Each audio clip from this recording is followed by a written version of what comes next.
I'm Meg Kennard, national politics reporter for the Associated Press. On Monday, a group called No Labels launched its official kickoff for the 2024 presidential contest. This is a group that actually got started more than a decade ago, efforting purportedly to find centrist answers to what it perceived as an overt partisan nature in Congress. No Labels was part of getting the Problem Solvers Caucus founded in Congress, something that kind of worked to find a middle-of-the-road answer to a lot of issues that the body faced. But now for 2024, No Labels is working on something that its leaders call a possible bipartisan unity ticket for the presidential race. This comes out of what supporters of this group say is consternation with Republican and Democratic offerings for the nation's top office.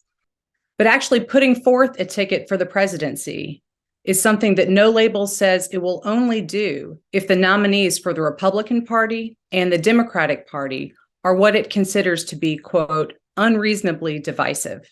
Part of Monday's rollout are several politicians and former politicians who've played roles in both the Democratic and Republican Party. One of them is former Utah Governor Jon Huntsman, a Republican who sought his party's nomination in 2012.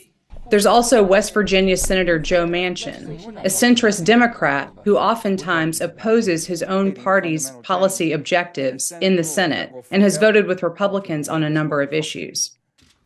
Also supportive of the group and one of its national leaders is former Connecticut Senator Joe Lieberman, who served as a Democrat and then as an independent caucused with Democrats, but actually endorsed Republican Senator John McCain's presidential bid in 2008. Leaders of No Labels insist that they're not seeking to be a spoiler in the 2024 election. But given how close recent presidential contests have been, there is somewhat of a question of whether a major third-party effort could actually affect one of the top Democratic or Republican nominees. No Labels insists that their polling shows that they pull equal numbers of support from Republican and Democratic voters, something they argue shows that they wouldn't necessarily affect one candidate over the other in a general election. But in some states, like Arizona, where President Joe Biden won in 2020 with less than half of a percentage point, there is concern that a third-party effort could perhaps harm his candidacy or the eventual Democratic nominee, if it's not Joe Biden, in the 2024 presidential race.